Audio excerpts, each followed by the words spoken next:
Buenos días a todos y todas. Mientras damos inicio, les recomendamos seguir esta indicación para seguir la traducción simultánea que tendremos del encuentro. A las personas que están en YouTube van a escuchar la traducción simultánea que estaremos realizando. Muchas gracias.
Bueno, buenos días a todos y todas.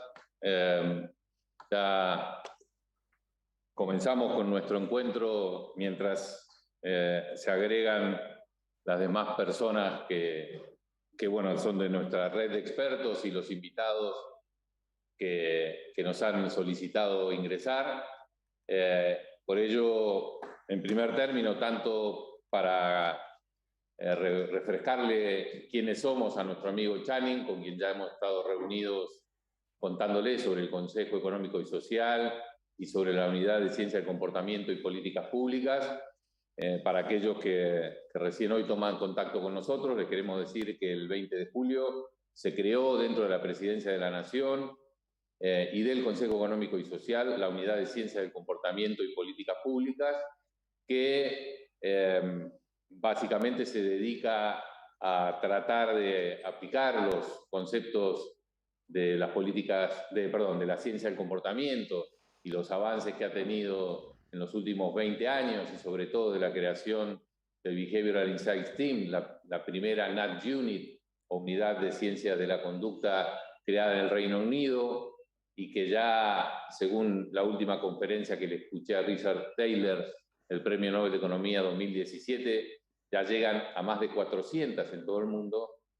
Bueno, en Latinoamérica no se había desarrollado una unidad estatal que trata de centralizar, por un lado, pero por otro lado difundir los principios de la ciencia del comportamiento a lo largo de todas las esferas del gobierno y también en la interacción que estamos teniendo, como lo estamos haciendo en esta red de expertos, con el mundo fuera del gobierno, con el mundo académico, con las consultorías, con las universidades y con la gente que está interesada en la ciencia del comportamiento.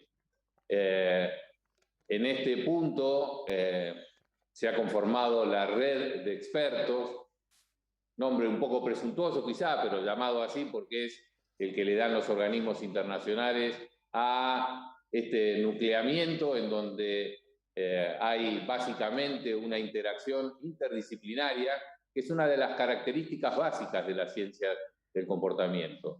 Tenemos en esta mesa tenemos psicólogos, sociólogos, médicos, yo soy abogado, y del otro lado de la pantalla hay antropólogos, economistas, que bueno, fueron quizá una de las ramas donde con mayor presencia ha influido el desarrollo de la ciencia del comportamiento.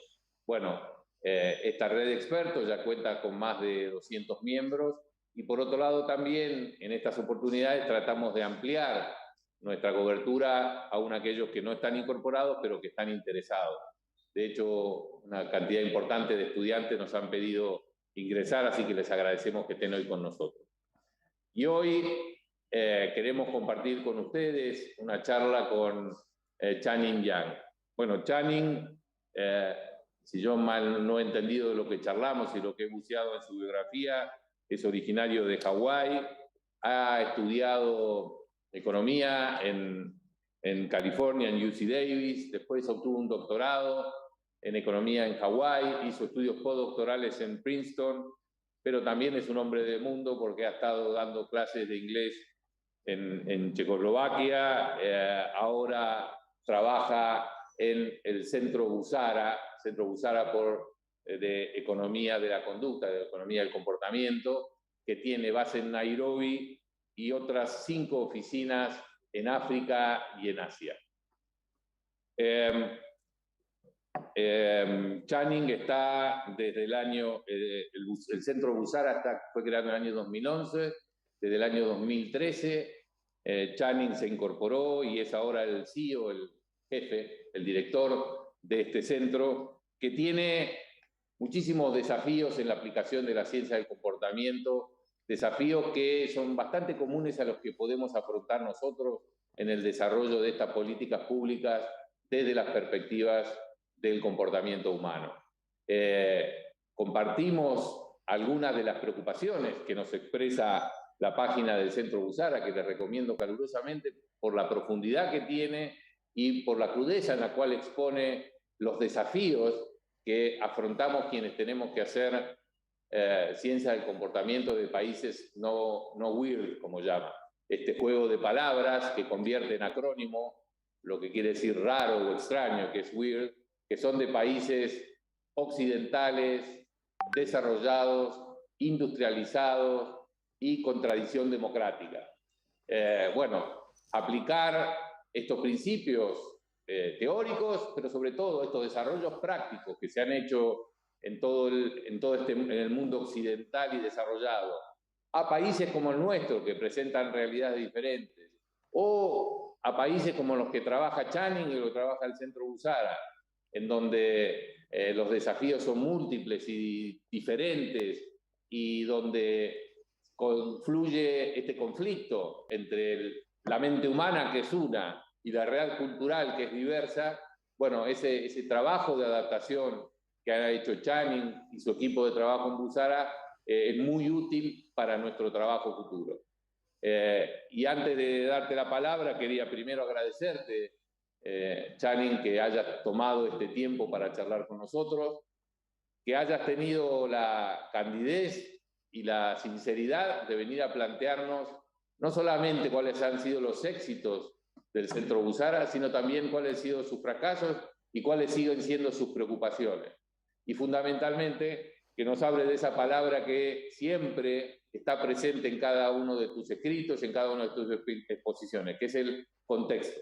Cómo adaptar el contexto cultural en el cual se desarrolla la actividad de la ciencia del comportamiento con los principios generales desarrollados en los países ricos, industrializados y con una larga tradición democrática, que quizá no sea el caso ni de la Argentina, de los países donde tenían que trabajar ustedes. Así que, desde ya, reiterándote el agradecimiento, te paso la palabra como para que podamos escucharte y aprender de lo que nos tenga que contar, Channing. Muchísimas gracias. Thank you very much for that. Gracias, muchas gracias por tan cálida bienvenida. Hola a todos. Es muy bueno verlos. Les voy a dar una breve charla y después espero que pasemos a una charla interactiva. Estoy muy acostumbrado a los seminarios de este tipo, así que interrumpan, pregunten, no hay problema. Esta sesión se trata justamente de lo que es el fracaso, así que puedo decirles sinceramente, no conozco la respuesta, no hay problema. Bueno, les voy a ir mostrando una presentación que vamos a ir viendo juntos. ¿Ven la pantalla? Bueno, excelente. Hoy les voy a hablar sobre cuál es el camino equivocado. La idea es aprender a través de los fracasos para aplicar las ciencias del comportamiento. Vamos a hablar primero brevemente de Busara, donde, como saben, trabajo con investigadores, organizaciones para aplicar las ciencias del comportamiento. Trabajamos en distintos países del mundo, tenemos 120 personas en el centro, tenemos 3 laboratorios de decisión, distintos proyectos, 67 ahora en curso. Tenemos muchas oportunidades para experimentar el fracaso. Y esta es una muy buena oportunidad de hablar un poco de los fracasos pasados, presentes y futuros de Busara, porque saben que siempre siempre aprendemos cuando nos equivocamos, cuando tomamos el camino equivocado. Así que, bueno, es siempre bueno aprender de eso y es lo que vamos a hacer hoy. Aquí ven el mapa que cambió toda mi visión del mundo ideal, de lo que es el mundo no weird. Como dijimos, este es un mapa que me gusta mostrar para ver, ven, por ejemplo, India es más grande, China es más grande, vemos Indonesia, pero bueno, en el continente uno va viendo cada país. Acá está algo que realmente me llamó la atención cuando empecé, de cómo es el mundo de acuerdo a a esta publicación. Y bueno, cuando empezamos a pensar en el desarrollo, en las políticas de desarrollo para la ciudadanía, donde hay pobreza, por ejemplo, en cualquier otro objetivo social, empezamos a tomar los recursos que tenemos en el mundo, en las bibliotecas, y bueno, dijimos, no nos alcanza. Entonces, fundamos Busara para empezar a enfocarnos en el continente africano. Hablemos un poco del camino equivocado, o sea, el pasado, y esperemos que estas historias nos ayuden a pensar en cómo en algunos contextos o algunas problemáticas que enfrentamos hoy. Primero les voy a mostrar un poco nuestro primer laboratorio. ¿Ven? Así dijimos, bueno, necesitamos un laboratorio y sería similar a de cualquier universidad, a cualquier facultad de economía, pero empezamos a ver los desafíos. Vemos abajo, a la derecha, cómo está el laboratorio ahora. Arriba, la foto de arriba es la primera, donde empezamos a tomar las huellas digitales de las personas para prepararlos para invitarlos a las sesiones. Toma de huella digital fue muy bueno, pero la gente decía, bueno, nos están robando la huella digital para hacernos votar. Y después dijimos, bueno, ¿cómo podemos hacer que la gente haga escuchar su voz en estas investigaciones? Y empezamos con algo simple.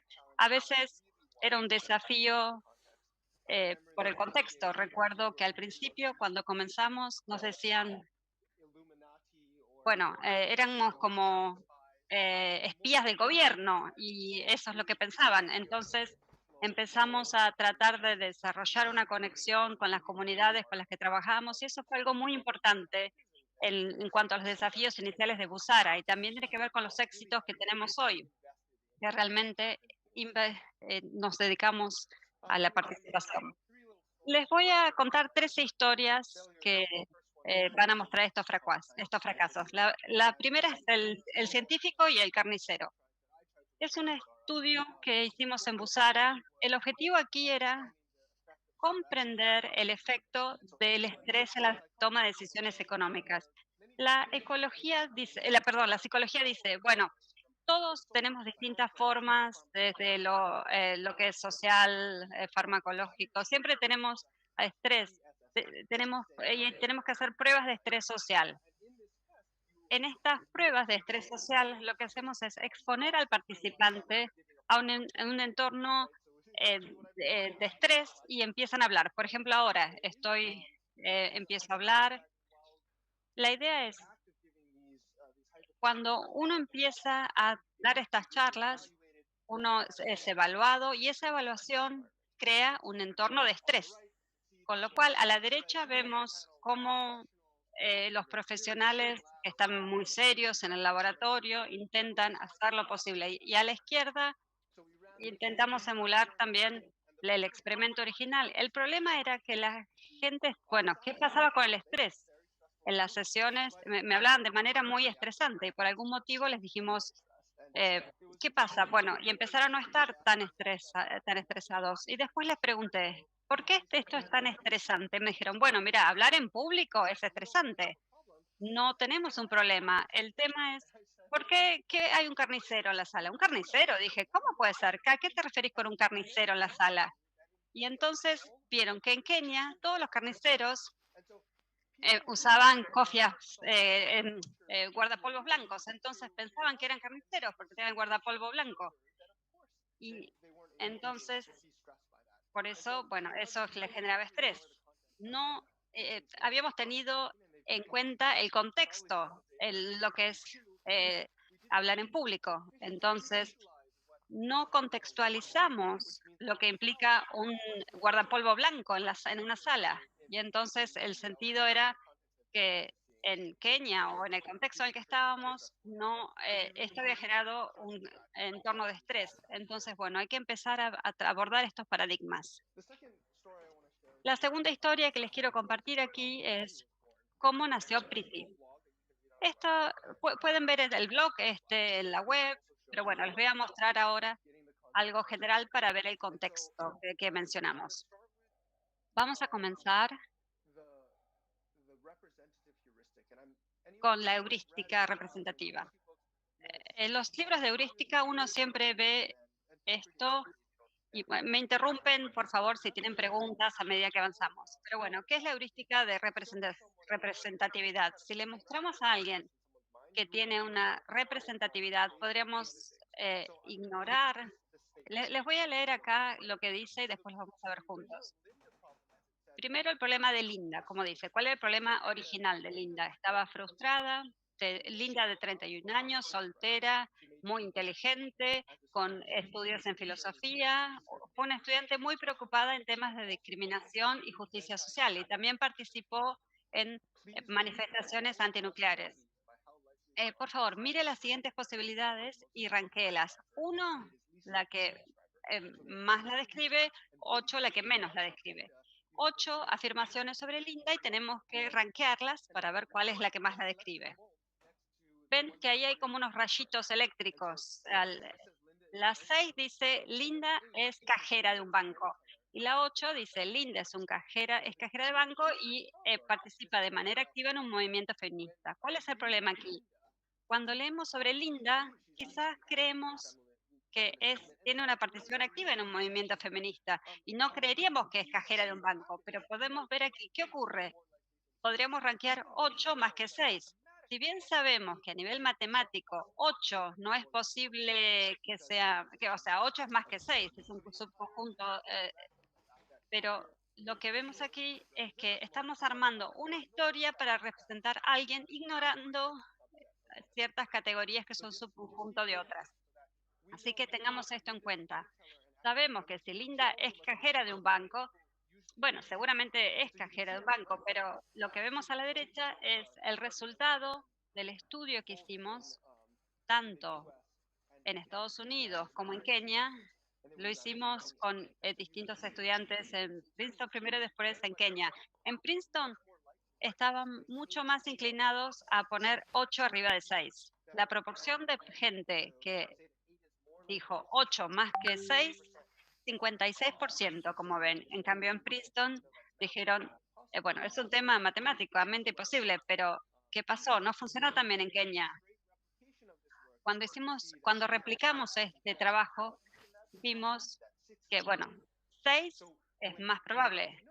Entonces, lo que queremos saber aquí ¿es verdad que esta heurística de representatividad aplica en todos lados o quizás tenemos que contextualizar. Entonces fuimos a India, les voy a mostrar a continuación, y tratamos de crear un mejor problema para Linda. Entonces, acá tenemos el primer problema. Acá lo llamamos el problema de Priti en vez de Linda. ¿Qué hicimos? Contextualizamos, simplificamos. Vemos que dice, Priti tiene 30 años, es madre y esposa, le fue muy bien en sus estudios, es independiente, siempre dice lo que piensa, estudió inglés en la universidad, conoció a su marido el segundo año de la universidad, se enamoró, se casó. Bueno, vemos aquí nuevamente 7 afirmaciones. Y miramos, veamos las 5. Priti es esteticista y en las 7 Priti es esteticista y participa activamente en una comunidad. Entonces empezamos acá con el problema de Priti y dijimos, bueno, acá hay un gran problema. ¿Cuál es ese problema? Nadie va a elegir ninguna de estas 7 afirmaciones. ¿Por qué? Porque evidentemente Priti es ama de casa. Entonces ya me estás diciendo que, bueno, es madre, esposa, se enamoró. No hay forma de que sea esteticista, imposible que sea que participe como activista en una comunidad. Entonces, bueno, lo mismo. Teníamos gente trabajando en este proyecto, gente en India, pero no nos dimos cuenta que el primer contexto aquí es que empezamos a trabajar, volvimos nos dimos cuenta que no lo estábamos haciendo bien. Si bien intentamos contextualizar, quizás, bueno, no estábamos bien metidos en el contexto y eso hizo que fracasáramos. Entonces tuvimos que ir una tercera vez. Acá tenemos la Priti B2. Lo simplificamos aún más. Cortamos mucha información, no dijimos que estaba casada, simplificamos. Y ahora vemos que Priti vende indumentaria y que también es voluntaria. Y acá dijimos, bueno, cuando empezamos primero, esteticista, era muy extraño. Entonces acá cambiamos, fuimos a que vende indumentaria. Entonces, ¿qué pasó? Pudimos ver básicamente la misma heurística que en Princeton al contextualizar el tema. Entonces lo hicimos así, lo repetimos con distintos sesgos canónicos de la heurística y lo que vimos hasta ahora es que cuando contextualizamos podemos disparar los mismos sesgos. Los sesgos pueden ser universales, seguramente, pero podemos crear situaciones individuales donde el individuo tiene ese sesgo heurístico. Esto es muy importante para la contextualización. La tercera historia es otra también de India que se llama el bebé lindo, el bebé hermoso.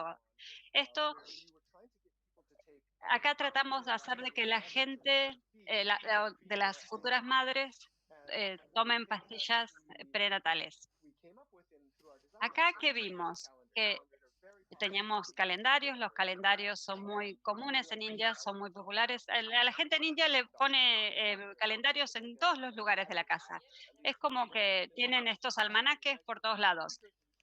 En Estados Unidos tienen esos stickers y entonces dicen, bueno, 25 días de Navidad y van contando. Entonces hicimos un calendario muy similar al que ven aquí y pensamos, bueno, sería bueno poner algo motivacional. Entonces pusimos fotos de bebés.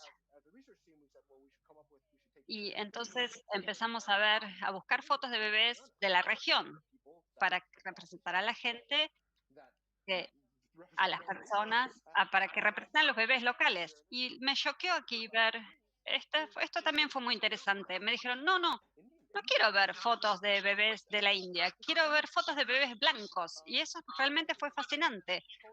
¿Qué pasó? Bueno, seguramente es un tema cultural. Nosotros pensamos dijimos, bueno, ¿cuál sería el sesgo aquí? ¿Por qué alguien de cierta etnicidad quiere ver fotos de otra etnia?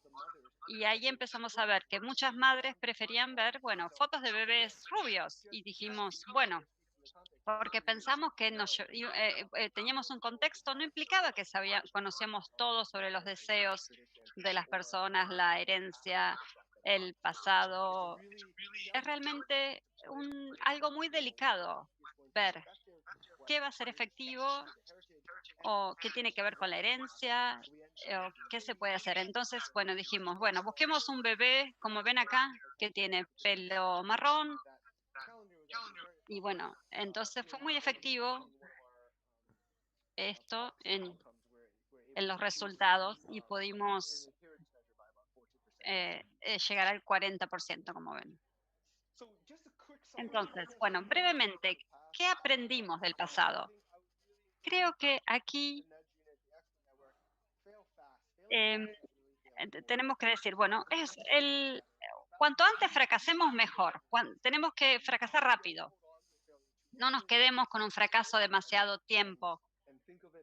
Y pensémoslo como una experiencia de aprendizaje, como lo decimos acá en Busara. Ya sea si es una comunidad en particular o un grupo de personas en particular, cuanto más trabajemos con este grupo, con estas personas, o cuanto más abordemos las limitaciones, ven ahí que dice escuchar, escuchar, escuchar, contexto, contexto, contexto. Lo repito 3 veces. Conocer el contexto o entrar en el contexto nos lleva mucho tiempo y tenemos que dedicar tiempo a las comunidades y hacer las preguntas correctas. Tampoco pensemos en el enemigo perfecto. A veces siempre decimos, bueno, no es siempre lo mismo en el contexto en el que trabajamos en Busara. Y tenemos que a veces dejar ir ciertas cosas. En un esfuerzo, cuando nos esforzamos por hacer todo, no tenemos lo perfecto. Tenemos que dejar ir. Entonces, recordemos, nada va a ser perfecto como podría ser en un laboratorio o en un paper. Aquí tenemos los fracasos que enfrentamos, así que les estoy compartiendo historias del pasado que son, ahora les voy a compartir fracasos que tenemos hoy en el presente. Y acá no tengo respuestas. El resto de esta charla va a tener que ver con lo que no sé cómo resolver. Y espero que aquí, al mencionarlos, me puedan inspirar o nos inspiremos entre todos para pensar si esto aplica a ustedes también y qué podríamos hacer al respecto. Primero, quiero ver cuáles son los costos reales de la participación. Aquí tienen ciertas citas, las pueden ver. Son cosas que me llamaron la atención. Confiamos tanto en las organizaciones, en los participantes, que no pensamos a veces en el costo de la participación. Muchas veces tenemos como un 60% de los participantes que son mujeres y muchas mujeres que trabajan con nosotros vienen a las sesiones, participan, después se van a su casa y a veces tienen un incentivo para participar. Hay que ver esto. Tienen que dejar a sus hijos con un vecino, a veces tienen que hablar con el marido, decir, bueno, ayúdame con las tareas. Es como que hay un gran costo de participación. Y si no tenemos cuidado aquí, no solo no es el tema de, quizás los tratamos con la dignidad que merecen. Esto es realmente muy importante. Cuando empezamos a escuchar a los participantes, que seguramente lleva mucho tiempo, pero bueno, empezamos acá a ver si los tratamos con dignidad, con respeto, como lo merecen. Hay muchos científicos que dicen, bueno, queremos que los participantes hagan todo, pero a veces entendemos las limitaciones. No es solo un tema de recursos, sino, diría, primero, no creo que esto lo hacemos bien, del todo bien. Es realmente algo que necesita más investigación. En segundo lugar, quiero hablar sobre la infraestructura para los testeos, las pruebas. Esta es una gran inversión y esto tiene que ver con la causalidad. Tenemos necesitamos infraestructura para hacer testing, para hacer testeo, para hacer pruebas. Y entonces, bueno, tenemos experimentos. Primero, hay que ver qué se puede hacer. Hay ciertas ventajas que no existen, al menos en Kenia. Una es si se puede, si hay un sistema de correos, si se pueden enviar correos, emails, o si puede haber salas aisladas para poder enviar cartas, o si hay una infraestructura, a veces no existe. Entonces hay que pensar, ¿dónde vamos a hacer el trabajo? ¿Dónde nos vamos a ubicar físicamente? ¿Qué necesitamos? Y esto requiere un cierto costo y también un nivel de instrucción, porque hay que ver que tenemos la intervención adecuada para diagnosticar un problema de forma adecuada. Entonces, como que tenemos acá, no tenemos todo. Con esto no quiere decir que tenemos todos. Tenemos un laboratorio físico en Nairobi, que tenemos un laboratorio móvil en Fiji, otro en Kenia, en Uganda y en Tanzania. Y en India, en el ejemplo de India, trabajamos con un laboratorio en un colectivo, en un autobús, porque ¿qué pasaba? Teníamos que ir de comunidad a comunidad, de una comunidad a otra para que las mujeres pudieran venir al centro. Entonces, ven, estos son distintos paradigmas. Esto no quiere decir que la infraestructura es única, sino que a veces hay que ver cuál es el costo, cuáles son las dificultades, y esto es algo que no terminamos de resolver aún por completo. Durante la pandemia fuimos al App Store y empezamos a trabajar con una aplicación que se puede bajar y nos permite hacer muchas cosas. Se pueden hacer encuestas, pruebas A/B. Es un recurso realmente bueno, pero tiene dos problemas. Uno, no tenemos todo en línea. A veces hay restricciones para lo que hay ciertas poblaciones que no pueden entrar en línea. Y en segundo lugar, es cómo convencer a nuestros propios equipos internos que usan esta aplicación. Al principio dijimos, bueno, vamos, esto nos va a achicar el costo de las encuestas un 20%, pero después vimos que al empezar a trabajar con nuestros científicos, nuestros equipos, ¿qué pasaba? La gente a veces tiene una herramienta nueva, pero no la usa.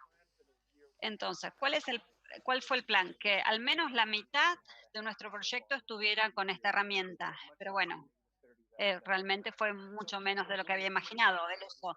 Entonces, cuando empezamos en el desarrollo de una infraestructura, tenemos que no solo ver las necesidades de la población, sino también ver las necesidades de nuestro propio staff, nuestros científicos, que se sientan cómodos usando las herramientas. Y bueno, entonces ahí empezamos a ver qué pasa con esto y lo estamos analizando. Por otro lado, ¿están evolucionando las ciencias del comportamiento? Sí, no, y si evolucionan, ¿hacia dónde? Bueno, tenemos aquí algo muy importante en lo que es ciencias del comportamiento, y cada vez involucran más gobiernos. Tenemos arbitraje, metodología, trabajamos en diseño con antropología, sociología, ciencias del medio ambiente. Creo que así vamos, ahí vamos, pero también hay mucha experimentación causal que no se está enfatizando. Como dije antes, al menos veo que la gente dice, ya no está preparada para empezar a hacer testeo. A veces, bueno, decimos, bueno, hay mucha fatiga, muchos emails, muchos correos, también hay un problema. Bueno, empecé a preguntarme, ¿cuál es nuestra oferta? ¿Qué es lo que estamos ofreciendo desde Busara en cuanto a la experimentación causal? ¿Qué aportamos a las ciencias del comportamiento? Y entonces, bueno, dije, bueno, quizás la mitad de nuestros proyectos son experimentos em, que, que no abarcan todas las ciencias. Tenemos datos experimentales en economía, sí, pero cada vez vemos que es complicado recabar datos cuantitativos y cualitativos. Y a veces veo que acá ven una imagen de la película Los Increíbles. Miren, este villano dice, eh, piensa, se hace las mismas preguntas que me hago yo desde el punto de vista de las ciencias del comportamiento. Entonces, bueno, no quiero que esto sea algo abrumador, pero la idea es empezar a pensar cuáles son los estándares que, que implica este proyecto, cómo podemos internamente, como red de expertos, guiar para seguir creando de manera continua proyectos de ciencias de comportamiento y qué se requiere eh, como equipo y no como individuo. Así que, bueno, estas son las preguntas que veo a los temas pendientes. Esto no implica que es un problema que no podamos resolver desde las ciencias del comportamiento.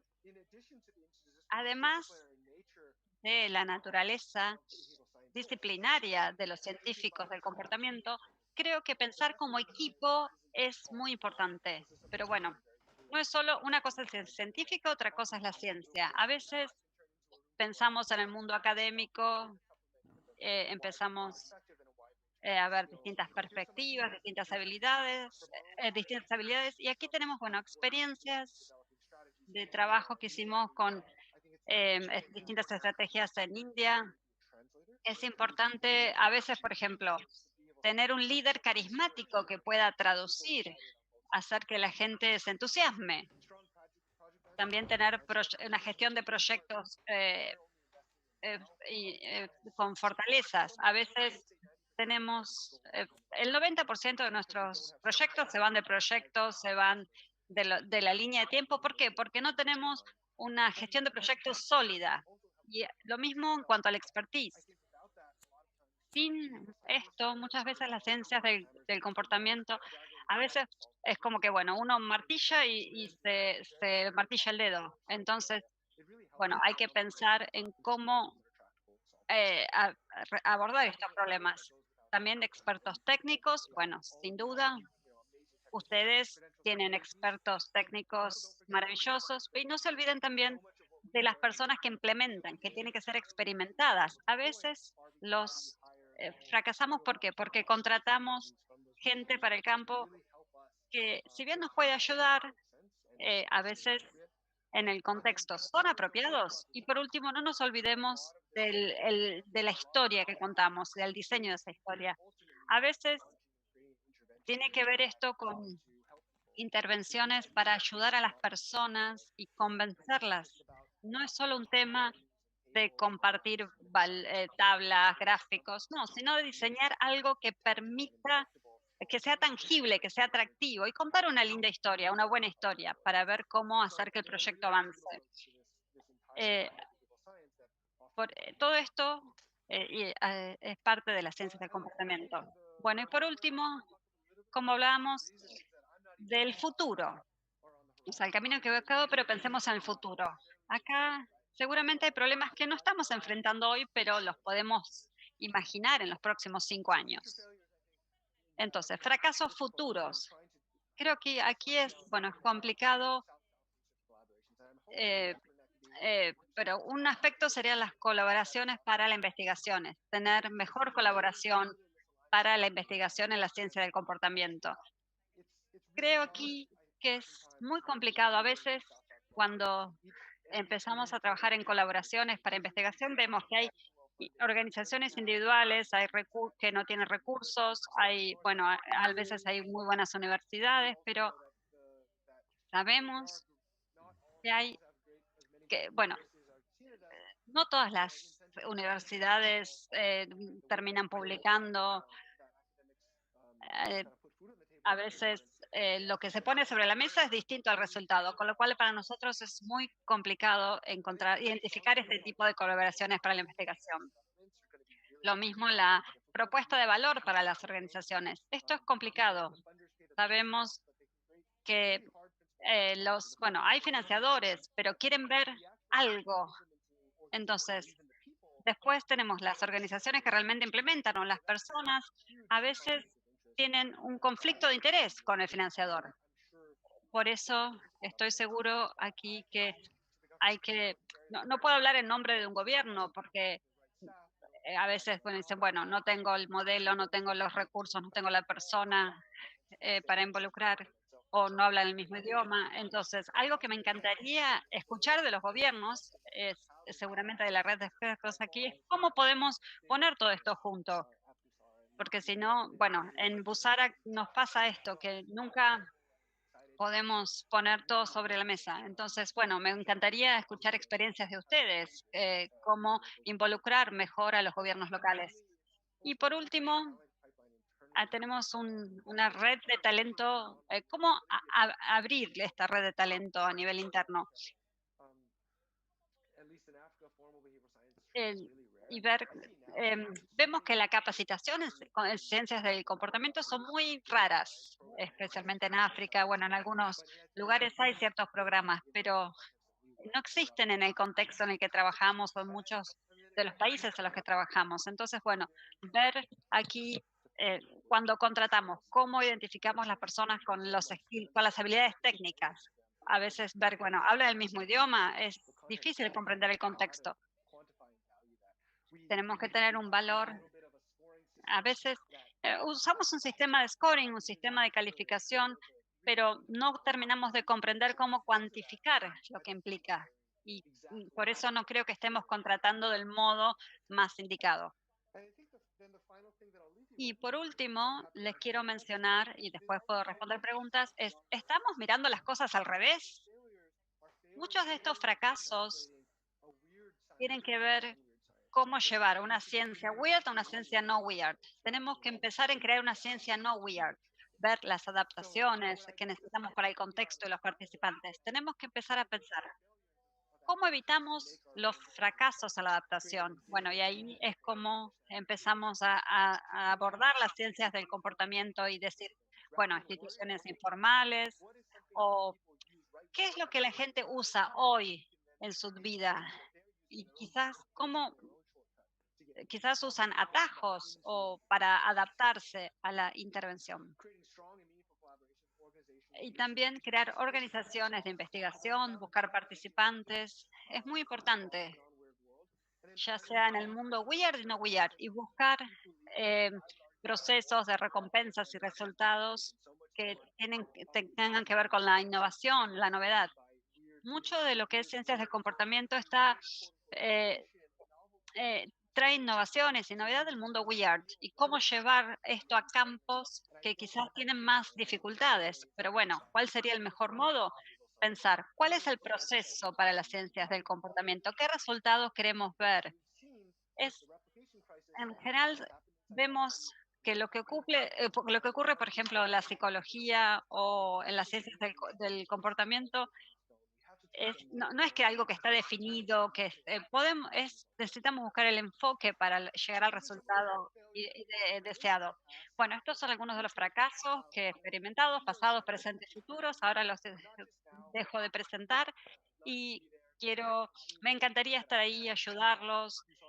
En Busara creemos que todo es abierto, todo se comparte.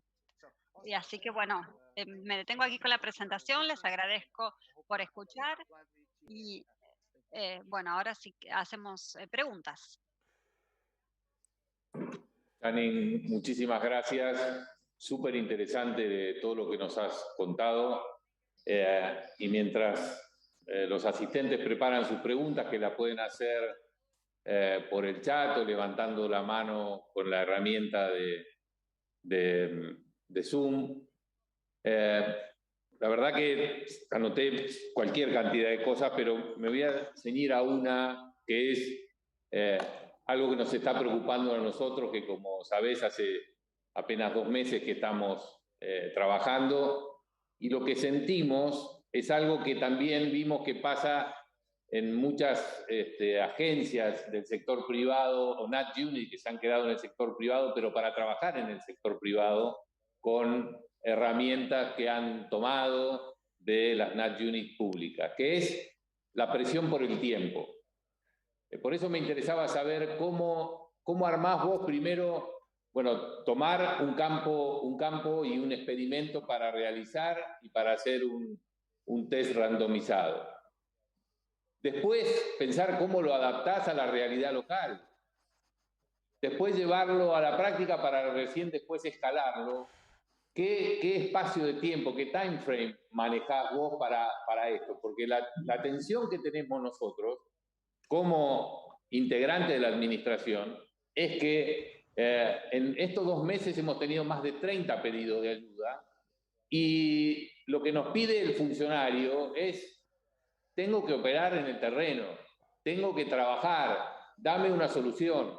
Y la verdad es que no es tan sencillo como cuando uno hace un paper, digamos, en donde planifica con mayor tranquilidad todo y va armando ese pequeño rompecabezas que puede llevar a resultados que puedan ser medidos, que puedan ser sistematizados, y recién después piensa en la política pública. ¿Cómo resolver estas tensiones que ustedes tienen? Porque hemos visto que entre la gente con quien ustedes trabajan hay organismos internacionales en los cuales ustedes tienen que deliver, tienen que dar resultados, y también en asociación con gobiernos. ¿Cómo manejan esa dualidad? ¿Se sienten tentados a veces a tratar de aplicar algunos insights, algunas herramientas que ya están probadas porque saben que, bueno, por allí algún impacto tienen? ¿O siguen este camino más clásico de los trials randomizados antes de bajar a una política pública?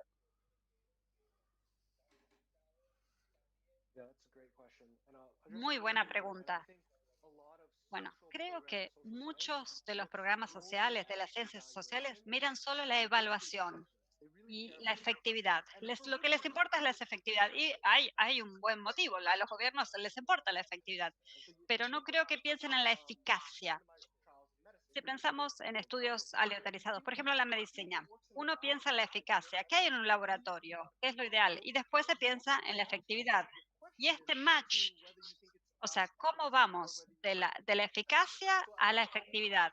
Entonces, bueno, diría que parte de las ciencias del comportamiento tenemos que ver la eficacia. ¿Comprendemos la mente de las personas? ¿Hacemos intervenciones que podrían aportar? O sea, a veces digo, yo mismo soy, cuando aleatorizo, digo, bueno,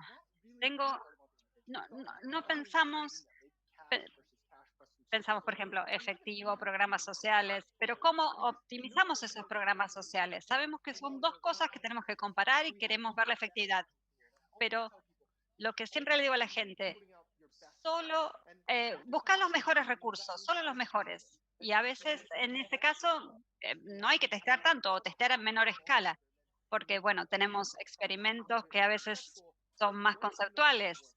Y una vez que sabemos que funciona, recién ahí nos preocupamos por la eficacia. El ejemplo de India, donde trabajamos con los laboratorios en el colectivo, ¿qué hicimos ahí? Primero fuimos a lo que teníamos y empezamos a poner, bueno, póster, calendarios, y después, bueno, las dos intervenciones que sabíamos que iban a funcionar mejor o donde teníamos más confianza, recién lo llevamos al testing aleatorizado. O sea, tiene que ver más con qué etapa del proceso estamos, del proyecto, y si estamos tratando de lograr eficacia, la intervención lo más rápido posible. O otro ejemplo. Pensamos en las campañas de los medios. Tenemos que ver la eficacia, perdón, la efectividad, no la eficacia, que la campaña sea lo más atractiva. Pero bueno, podemos hablar de eso en detalle. Tenemos a Pablo Mira en la cola para la pregunta. Muchas gracias, Iván. Muchas gracias, Channing. Muy interesante la exposición.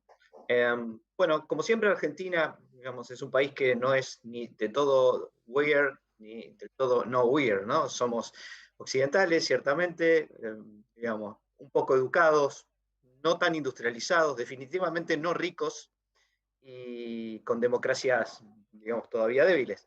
Un poco la pregunta que te quería hacer, Channing, es, digamos, no tanto por la positiva, porque sé que es muy difícil establecer cuáles son los caminos que una oficina de comportamiento en un país como este debe tomar, pero sí, en todo caso, qué tipo de errores o qué tipo de apuros uno debería evitar en la medida que está trabajando en un país que tiene un mix de entornos weird y no weird. Yeah, that's a great question. And in fact, Qué buena pregunta. Bueno, en la mayoría del mundo en el que trabajamos, testeamos estos sesgos, como el problema de Linda que mostramos en Princeton, o en otra comunidad, en Kenia, con poblaciones de bajos recursos, en India lo mismo, con estudiantes. Bueno, y lo que vemos, muchas veces hay mayores diferencias en lo económico que en lo cultural. La gente pobre en Estados Unidos y la gente pobre en Kenia responde de manera muy similar, como que los estudiantes ricos en Estados Unidos y en Kenia, lo mismo. Entonces, a veces, cuando pensamos en un país como una Argentina, en este caso, pensamos, o están como en el medio y entonces, bueno, hay que ver la herencia del país, hay que ver, contextualizar de un modo u otro, pero a veces podría ocurrir que todos en la red de efectos dicen, bueno, tenemos los mismos sesgos que en Estados Unidos cuando el Banco Mundial empezó a trabajar, pero bueno, lo mismo después MIT que trabajó en otras comunidades. A veces uno tiene que pensar cuáles son las características que definen a las distintas poblaciones y a veces la socioeconomía tiene un impacto mucho mayor que el cultural.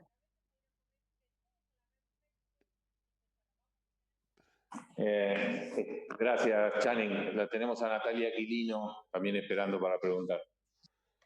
Buenos días a todos, a todas. Good morning, everyone. Thank you, Ivan, and all of you for facilitating this talk with que es esta distinción del apoyo que pueden dar estas herramientas a la idea de eficacia, sobre todo para los que venimos más del campo de la evaluación de políticas públicas, estamos concentrados, como decía Channing, en la efectividad y creo que eso nos preocupa más, así que me llevo esa enorme reflexión para pensar nuestro trabajo diario.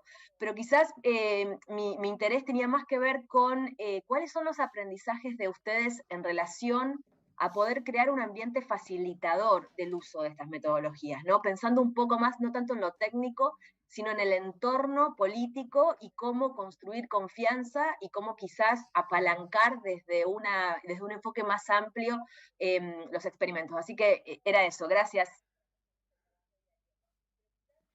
Thanks, Natalia. Gracias, Natalia. Bueno, la verdad no soy la persona más indicada para responder. Seguramente tu red de expertos va a poder hacerlo mejor. Bueno, creo que aquí hay que apreciar, evaluar y hay que tomar a los expertos técnicos para ver cuáles son las herramientas sagradas o quizás son sagradas para algo. Y esas herramientas después las llevamos a las políticas y tienen que adaptarse, sin duda, para los formadores de políticas. El problema que veo en los formadores de políticas es que hablan de sus herramientas como si fueran irrefutables, que no hay ninguna mejor. Después, eso no es verdad, no es así, sabemos que no es así. A veces se optimizan para distintos procesos, tenemos distintos resultados. Quizás un académico tiene un resultado, el que hace la política otro. Entonces, a veces hay que pensar en cómo involucramos a las personas para hacer preguntas. Nos gusta mostrar las intervenciones y que vean, bueno, ¿qué es una intervención? ¿Cómo funcionaría? Y esto realmente ayuda, porque después empiezan a decir, quienes hacen las políticas dicen, bueno, esta intervención es factible, parece factible, pero bueno, ¿qué es lo mejor? Y ahí se empieza a pensar cómo invertir en esto es importante. Después, desde el punto de vista del técnico, quienes formulan las políticas muchas veces no piensan en lo que les importa son las tomar decisiones. Entonces, lo que digo, el valor clave aquí es 0.4. Necesitan más de un 50-50. Nadie sabe qué va a pasar. Así que ni siquiera dame una confianza de certeza del 90, dame del 80. Entonces, lo que digo es, las herramientas que usamos son para convencernos a nosotros mismos que tenemos las respuestas correctas y después ir a los formuladores de políticas. A ellos no les preguntan los detalles minuciosos, solo tienen que saber cuáles son las debilidades y nos tenemos que ver cómo satisfacemos nuestras necesidades intelectuales y darles las mejores recomendaciones posibles. Pero esto no quiere decir que, bueno, hay un paper que dice esto, entendemos que el contexto, los objetivos son distintos, o sea, nuestro nivel va a cambiar el nivel, va a ser distinto. Bueno, le paso ahora a Fernando Torrente, que es nuestro coorganizador no solo de la red, sino está trabajando con nosotros y el BID en llevar adelante el proyecto de la unidad, que te quería hacer una pregunta. Fernando. Channing, muchas gracias por la charla, realmente sumamente interesante para nosotros poder apreciar todos estos detalles y estas observaciones tan ajustadas a los cambios de contexto. Creemos que es sumamente útil para todos nosotros y te agradezco eso. La pregunta que yo te quería plantear es, vos has enfatizado un montón de niveles súper interesantes en lo que es el ajuste transcultural de este tipo de abordaje e intervenciones. Y te quería preguntar por un nivel que tal vez hemos observado nosotros también de interés en estas diferencias entre los WIRD o la investigación que se hace, digamos, en los centros más importantes. A veces los problemas o la naturaleza de los problemas también cambia. No solo la metodología. Uno puede pensar que adaptar algo nos podemos ajustar cambios en los estímulos, como vos presentaste, en los modos de llevar los laboratorios al territorio, pero también a veces aparecen problemas distintos, porque los problemas que hay en los países centrales son distintos a la naturaleza de los problemas que encontramos en los países que estamos en vías de desarrollo. Por lo tanto, a veces aparecen ciertos problemas con los cuales no es tan fácil encontrar una solución o una metodología que uno adapta y trae acá, porque son problemas distintos. Entonces, te quería preguntar si vos habías encontrado en tu trabajo en Busara y en los países donde estuviste trabajando, problemas nuevos, distintos, que son de interés en esas regiones, pero que no han sido trabajados o estudiados en la literatura clásica de los países centrales. Qué buena pregunta. Acá mi respuesta breve sería no lo suficiente, no, diría. Porque tenemos que empezar a pensar justamente las ciencias del comportamiento como prácticas indígenas, locales, no algo que se toma del mundo weird y se traduce al mundo no weird.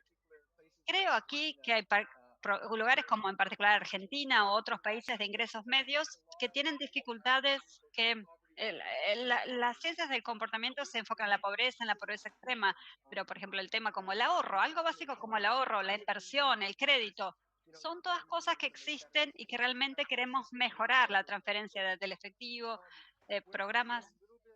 Lo que veo aquí hoy, y quizás esto es más conceptual que un problema en sí, es el hecho de que muchas intervenciones en las ciencias del comportamiento tienen lugar a nivel individual. O sea, cómo el individuo maximiza la utilidad. Y esto es algo que no funciona en muchas de las comunidades en las que trabajamos. Entonces hay que pensar en modos de involucrar a las comunidades.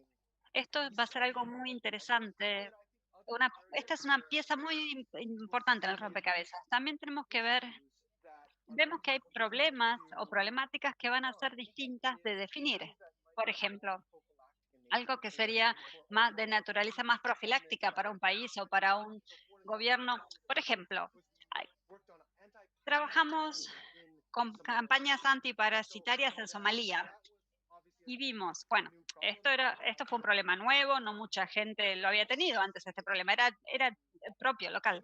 Y entonces pensamos, bueno, no hay parásitos ahora porque, pero queremos crear entidades proyectos que hay que, por ejemplo, ver cómo tener mejor gobernanza, mejores proyectos. A veces no es solo solucionar algo que está mal, sino seguir mejorándolo. Y este es un gran desafío, ver a dónde queremos ir y ver con qué nos comparamos, pero también comprender cuáles son estas medidas, esto que nos permite ver si vamos en camino. A veces, por eso digo, bueno, no vi muchos casos, vuelvo a responder, pero a medida que empezamos a involucrarnos, a recorrer este trayecto, vamos descubriendo casos que son únicos o contextos que son únicos o, por ejemplo, algo que ocurre en una población y no ocurre en otra.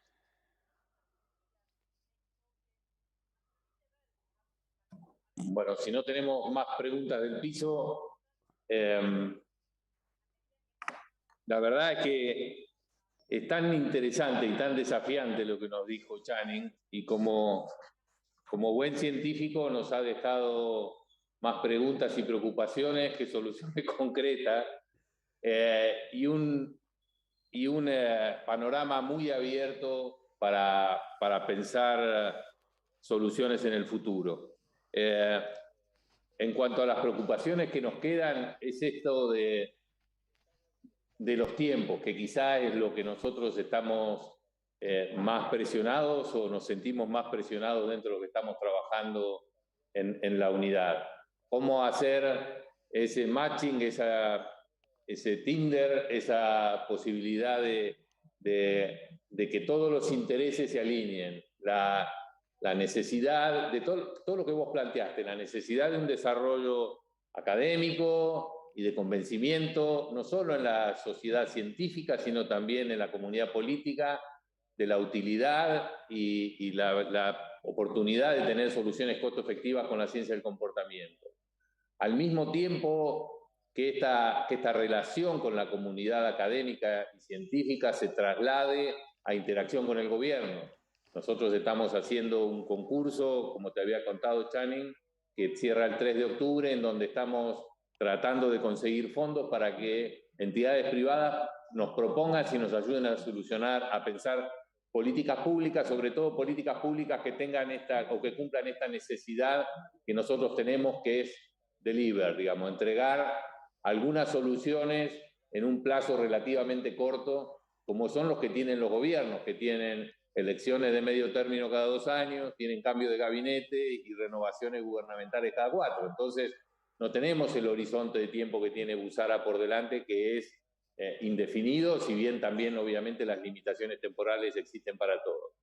Pero el tercero, y quizá más interesante de los desafíos que nos planteás, es esto que nos decís de, bueno, cómo pasar los experimentos o los principios desarrollados en los países WIRD, en los países desarrollados, a nuestros contextos.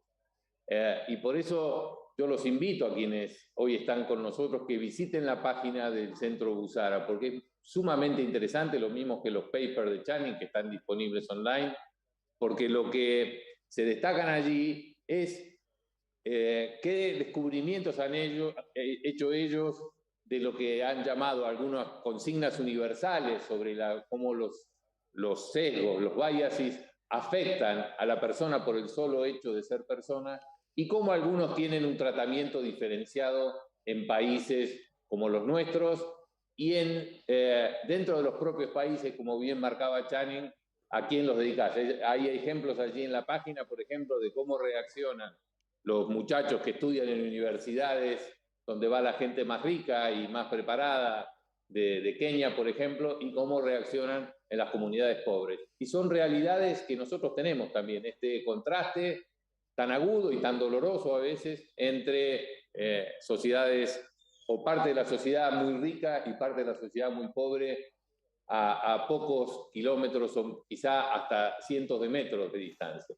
Entonces, bueno, viendo todo este contexto, Channing, yo quería darte la oportunidad de que, antes de despedirte, que nos digas un poco cómo te parece que esta integración sur-sur, de la cual vos hablabas, podemos continuar. Nosotros desde ya, no solo agradecerte a vos, sino al centro este contacto, y no son tantos los que están trabajando en el sur. Entonces creo que tenemos que pensar en esta cadena de colaboración y de pensar nuestros problemas, no diría de manera independiente, porque claramente los recursos que tienen los países del norte para experimentar, para pagar researchers de gran calidad, y también aprovechar la experiencia de mucha gente del sur. Y bueno, miremos simplemente los premios Nobel del 2019, cómo desde el norte siguen ayudándonos a trabajar y a pensar. Entonces, antes de pedirte, Tatiana quería decir algo, vi que levantaba la mano, y después te damos la última palabra para que cierres el encuentro. Tatiana. Gracias, Iván. Sí, en el chat tenemos una consulta más para ya cerrar el momento de preguntas, que me parece importante también porque La hacen, consulta si desde la experiencia ha dado algún sesgo en el estrés decisorio en el caso de las mujeres que intervienen en sus experimentos, dado que señalo que es mayor la proporción de amas de casa o mujeres que participan en sus labs, que vos lo señalaste. En el caso argentino, el tema de economía de cuidados es un rasgo de identidad cultural a considerar en cualquier diseño. ¿Hay algo que señalar sobre la dimensión de género en este sentido? Es la pregunta.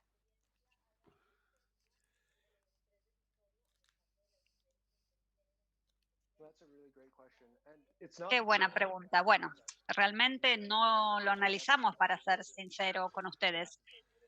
Pero bueno, es bueno tomar el punto y ver cómo el género, ver la dimensión de género. Muchos de los participantes que trabajan con nosotros son mujeres y en muchos de los experimentos, bueno, tenemos a veces algunas que se preocupan más por la inversión, otras que dedican más recursos a los experimentos con niños. A veces vemos que son menos egoístas, pero bueno, son características muy generales, no ahondamos en detalle. Uno de los programas en los que estamos trabajando hoy, que es muy interesante, creo que tiene que ver con... hay un estudio para el empoderamiento de las mujeres y aquí sí se ven ángulos de género y aquí se va a estar cubriendo mucho más cuáles son los temas o qué es lo específico de las mujeres, cuáles son los problemas específicos de las mujeres. Y esto está muy alineado con el costo oculto, o con el costo que a veces tenemos evidencia que dice, bueno, las mujeres hay más costo en el caso de las mujeres, pero bueno, es algo que tenemos que ver y también tiene que ver con el contexto. Bueno, Channing, te dejamos las palabras de despedida y ya agradecemos nuevamente tu participación y tu colaboración y pensaremos cómo seguir trabajando en conjunto en esta alianza sur-sur que nos propones. Yeah, thank you everyone. I really appreciate Gracias a ustedes, realmente les agradezco el tiempo, las preguntas. Les voy a compartir la presentación y si tienen preguntas después, bueno, el mejor modo de empezar a colaborar es volver a charlar, compartir. No tengan miedo de compartir los fracasos, yo les comparto los míos. Todo lo que tengamos en Busara que les permita o que vean que pueden aprovechar. Bueno, cuanto más lo compartamos, la idea es empezar a trabajar juntos de modos informales, aunque sea sin grandes aspiraciones. Pero bueno, muy bien, los felicito por el trabajo que hicieron hasta ahora y todo lo que podamos hacer juntos, no duden en hacérmelo saber. Bueno, muchísimas gracias, Channing.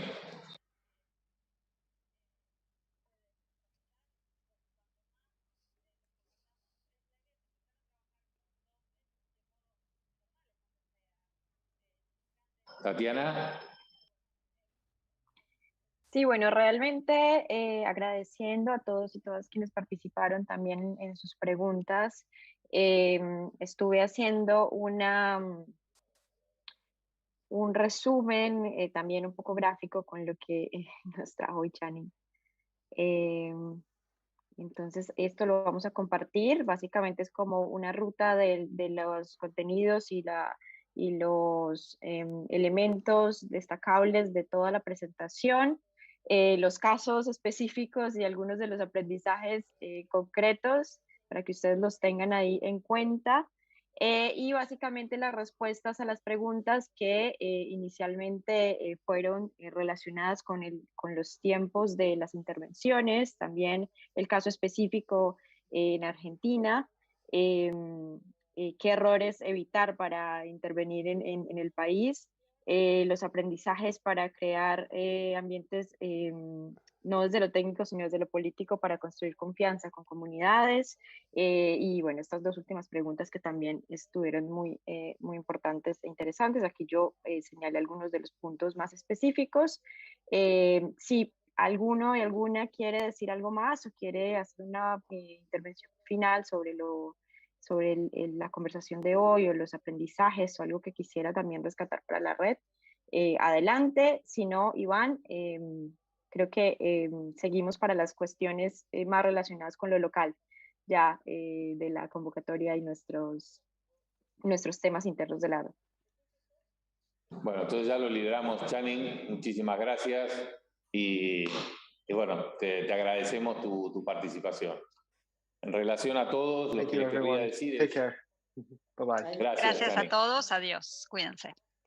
Lo que te quería decir es, les quería decir a los demás es que para inscribirse en la red de expertos pueden ingresar a la página del Consejo Económico y Social, donde ponen simplemente en el área de ciencia del comportamiento, allí hay un botoncito verde donde pueden inscribirse para recibir todos los mails con todas las participaciones que tenemos en relación a este tema. Les pedimos también que controlen su casilla de spam porque desgraciadamente hay algún problema con los correos oficiales que van allí a la casilla de spam. De todos modos, una muy buena vía de comunicarnos es que se incorporen a la red de Slack, cosa que también está allí indicado en la página, porque también nos proporciona una vía más útil donde dejar asentados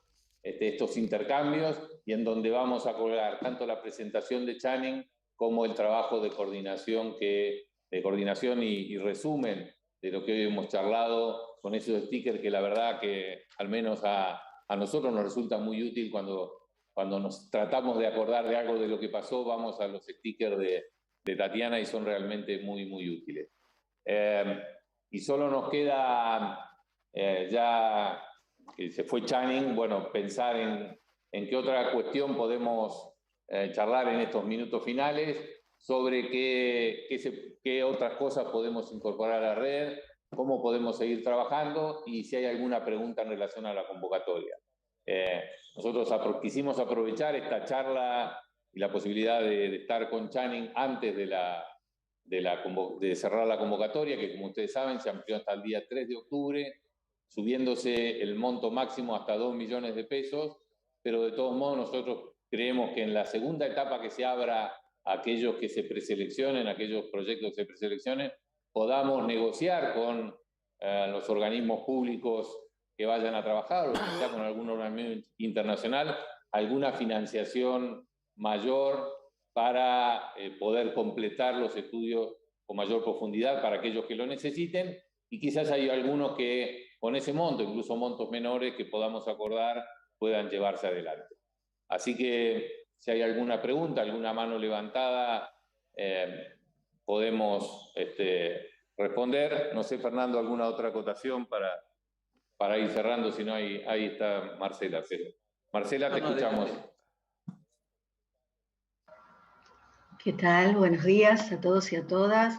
Realmente quiero felicitarlos por la organización. Ha sido un evento que creo que a todos, incluso a los que por ahí tenemos muchos años de trabajar en estas cuestiones, nos ha enriquecido, pero de una manera, estoy gratamente sorprendida por algunas de las cosas que oí. Un punto que creo que lo trajo Natalia Aquilino, creo que fue ella la que lo mencionó, pero que me parece un tip como para seguirlo trabajando de una manera sostenible en el tiempo, es cómo ir generando confianza, y antes de confianza yo diría comprensión con respecto a de qué hablamos cuando hablamos de proyectos de intervención en el nivel de los presidentes comunales y intendentes e intendentas. Y en particular, y no me refiero a Buenos Aires y capital, sino voy a ser un poco autorreferencial por la experiencia que me toca, a los miles de comunas y municipios que hay fuera de Buenos Aires. Venimos con un grupo, digamos, bastante importante haciendo difusión de la unidad, presentando la relevancia de participar en la convocatoria, y nos cuesta bastante no tanto que se entienda cuál es la finalidad y cómo, sino la parte posterior, y ahí creo que está el atravesamiento político, ¿no? ¿Y esto cuán sostenible va a ser?